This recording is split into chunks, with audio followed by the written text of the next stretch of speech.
El plan para una Venezuela funcional y de primer mundo siempre ha existido. Lo dicta la lógica, de hecho. Lo que no hemos tenido es la voluntad de esas fuerzas políticas que de alguna manera compraron la locura que mantener al ciudadano pobre, al pueblo en necesidad, era el mejor ticket para su supervivencia en el poder. María Corina y Edmundo han presentado el plan de recuperación de Venezuela y el mensaje solapado es bastante claro. Como dicen por acá, show me the money, o sea, muéstrame el dinero. Un Maduro, sin cartas para negociar nada, decide aceptar de nuevo los vuelos de inmigrantes deportados.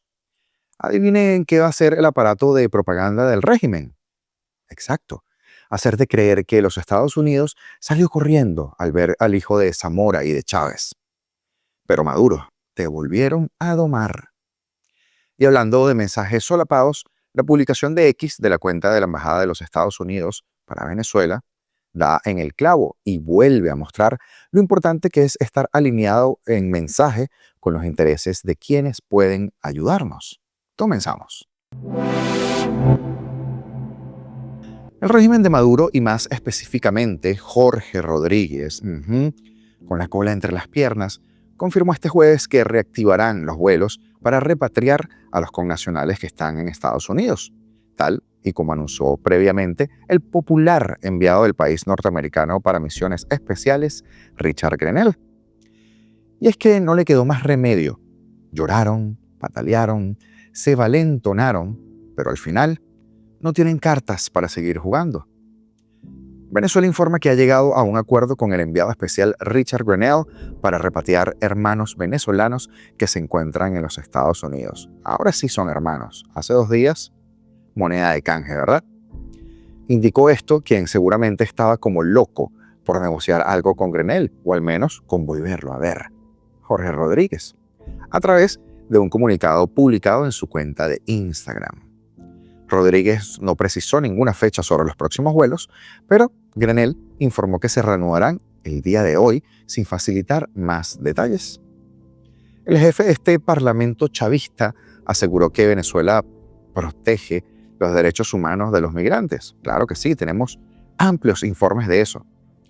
Defiende y resguarda además la reunificación de las familias que han sido víctimas de las sanciones criminales que son, según reiteró, las que provocaron la salida de connacionales del país, reforzando como siempre sus mentiras, después que usaron el tema como método de protesta y queriendo decir, quédatelos, porque en realidad a mí no me importan. Pero ya sabemos cómo van estos tipos. También dijo, ratificamos que cuidaremos de nuestros compatriotas donde sea que estén, y nos congratulamos por la felicidad que llega a los hogares venezolanos cuando vemos regresar a sus hijos e hijas a su casa y a su patria, manifestó Rodríguez hipócritamente, porque ni siquiera los defienden dentro de Venezuela, de hecho, los atacan. La semana pasada, Venezuela indicó que la decisión de la administración del presidente Donald Trump de retirar esa licencia a la petrolera Chevron supuso en Venezuela la interrupción de los vuelos programados con aviones de la estatal Conviasa, para trasladar a los migrantes venezolanos desde los Estados Unidos hacia Venezuela. Ahora tenemos un problemita ahí, porque con eso que ellos hicieron han dañado las comunicaciones que habíamos abierto, y a mí me interesaban las comunicaciones que habíamos abierto porque yo quería traerme a todos los venezolanos que tienen presos y perseguidos injustamente solo por ser inmigrantes. Esto, palabras del dictador bananero el pasado 8 de marzo, el verdadero culpable de que todas esas personas estén afuera. Él y su padre, por supuesto. El 4 de marzo, el ejecutivo de Trump puso fin, como sabemos, a la licencia de Chevron en Venezuela y había dado un mes hasta el 3 de abril para salir del país, después de que el mandatario estadounidense criticara a Maduro por no acelerar esas deportaciones de indocumentados en Estados Unidos, tan rápido como él estaba esperando. Y de esa manera, los malandros vuelven a quedar en evidencia.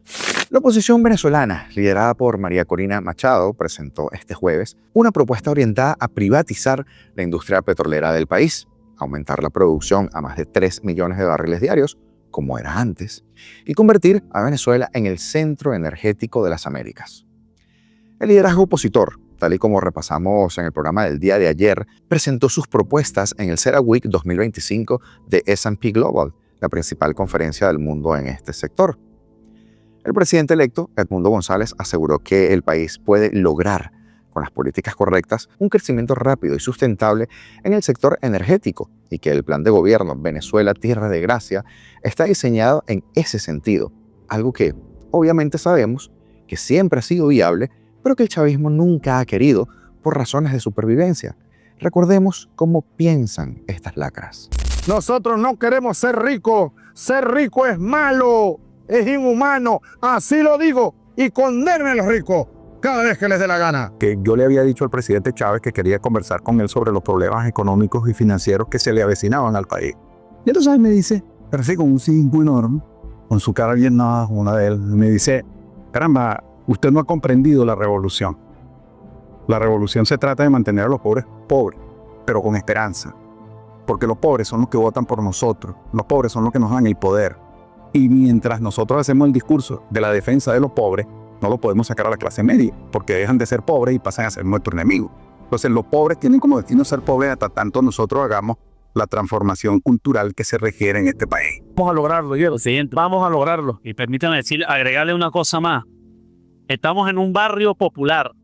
No estamos en un sector cualquiera. Estamos en el corazón de un barrio.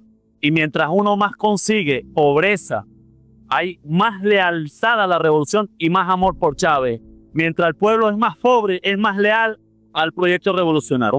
Aquí el problema que habría que entender qué es lo que pasa es que cuando sacas a gente de la pobreza y llegan a clase media se les olvida de dónde vienen, porque la gente piensa como vive. Ayudando a los pobres va uno a la segura. Se identifica es con superar la pobreza, es decir, Sí. que los pobres tengan.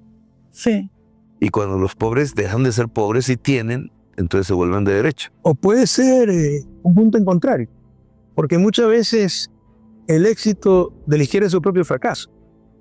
Saca a la gente de la pobreza, crea una clase media, y esa clase media le empiezan a apestar a los pobres.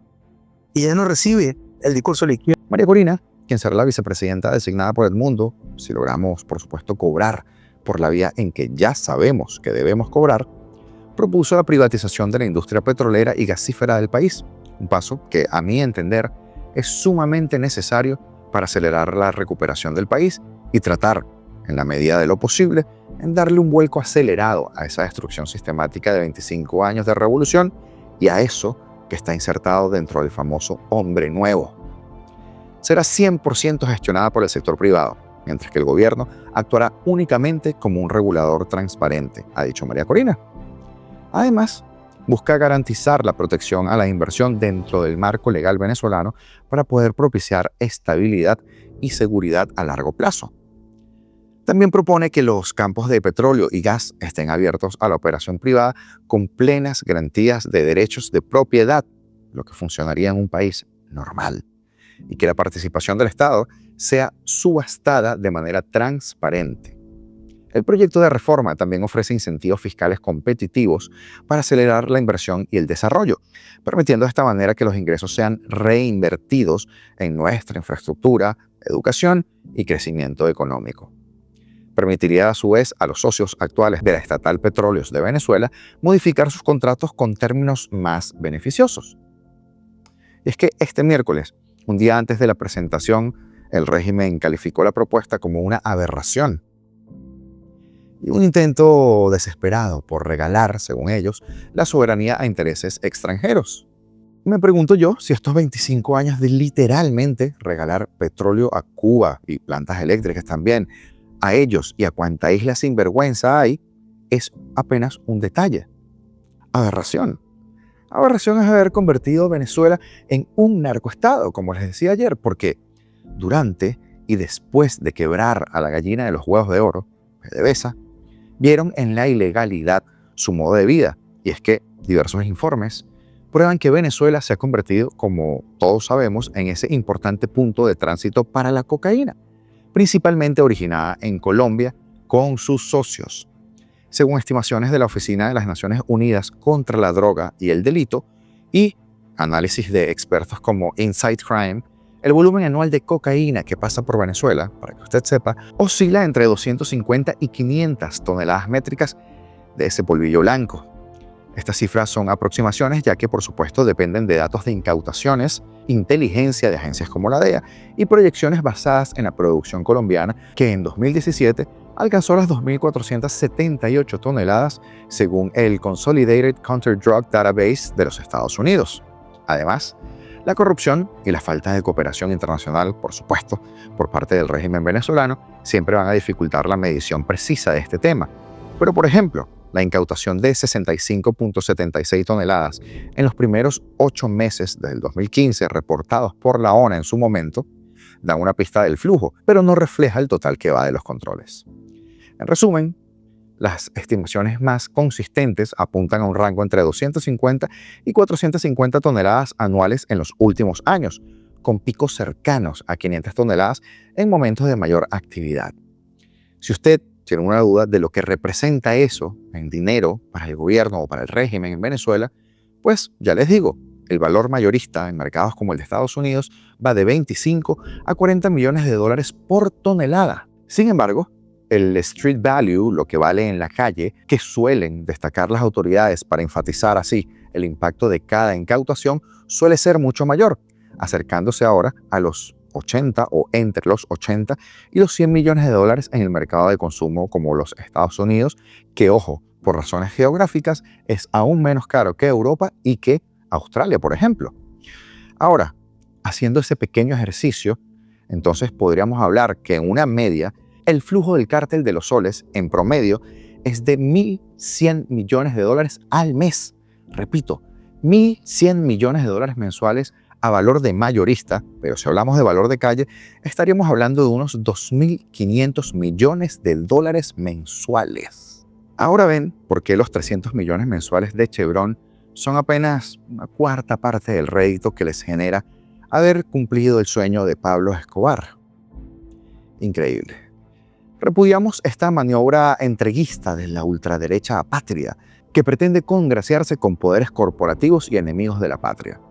Estos lacayos promueven agendas que solo benefician a sus aliados externos, ignorando que Venezuela es soberana y dueña de sus recursos, escribió el canciller Iván Gil, el Gil, en sus redes sociales. Gil insistió que Maduro activó un plan de independencia productiva y que la industria petrolera seguirá siendo un pilar fundamental para el desarrollo nacional bajo el control del Estado y en beneficio del pueblo. ¿Por qué no lo activaron hace 20 años? Maduro, a su vez, dijo esta semana que, sobre la base de las leyes, las puertas del país estaban abiertas para todas las inversiones extranjeras en petróleo, gas, petroquímica y refinación. Y muy bien, Maduro, claro. Muchas garantías da que vidas todos los días metiendo presos a ciudadanos del mundo para que entonces vengan sus empresas a invertir a Venezuela, ¿verdad? Súper inteligente de tu parte. La nacionalización de la industria hace 2 décadas bajo Hugo Chávez y los impagos de deuda han dado lugar a decenas de demandas y arbitrajes, algunos de los cuales siguen sin resolverse. Muchísimos son los acreedores que están detrás del activo más valioso que tiene Venezuela, por ejemplo, el refinador estadounidense Citgo Petroleum. Y es que Venezuela, como todos los venezolanos sabemos, posee las mayores reservas de crudo del mundo y las mayores reservas de gas natural de América Latina, pero ha recibido poca inversión en las últimas décadas debido a la inestabilidad política y a las políticas nacionalistas y, por supuesto, la corrupción. Y es que de esta manera, y retomando el hilo conductor de lo de María Corina y de lo del mundo, se le dice a los grandes inversionistas del mundo que se tienen cartas para jugar a lo grande y que solo hay un obstáculo por medio, y ese mensaje también queda allí para a quien le interese hacer negocios lo más rápido y lo más pronto posible. Usted entiende. Estamos decididos a fortalecer las alianzas con socios democráticos a fin de enfrentar los desafíos regionales que tenemos en común, en particular la migración ilegal, la delincuencia transnacional y los regímenes autoritarios y corruptos en Cuba, Venezuela y Nicaragua. Estas amenazas ponen en peligro nuestros intereses de seguridad nacional y nuestra estabilidad económica. En el marco de lo que hemos tratado hoy, importantísimo ese mensaje que se lanza a través de X, un mensaje que está muy alineado con la política, obviamente, de la Administración 47 con respecto a eso que piensan sobre política exterior y que, por supuesto, aquí en este espacio hemos dicho y que se viene haciendo en los últimos días, porque es precisamente esa la narrativa que ha tenido María Corina en las últimas apariciones mediáticas. Alinearse con quien tenemos que alinearnos si es que queremos salir de esta dictadura de la forma en que ya sabemos que tenemos o que podemos salir. Gracias a cada uno de ustedes que de verdad se toman su tiempo para ver nuestro contenido y que por supuesto hacen que este proyecto siga creciendo. Nunca serán suficientes los agradecimientos de parte de nosotros. Y si tú llegaste a este video por primera vez de manera random o nos veías pero no lo habías hecho, ayúdanos a crecer suscribiéndote y activando en la campana todas las notificaciones, comentando y dándole like a nuestro contenido y compartiéndolo con los tuyos, porque juntos somos más fuertes y mientras más seamos en este espacio es obvio que más difícil será que no nos escuchen. Ya usted sabe que me pasó buen tiempo del día respondiendo todos sus mensajes. Y verdad con nada, señores, esto fue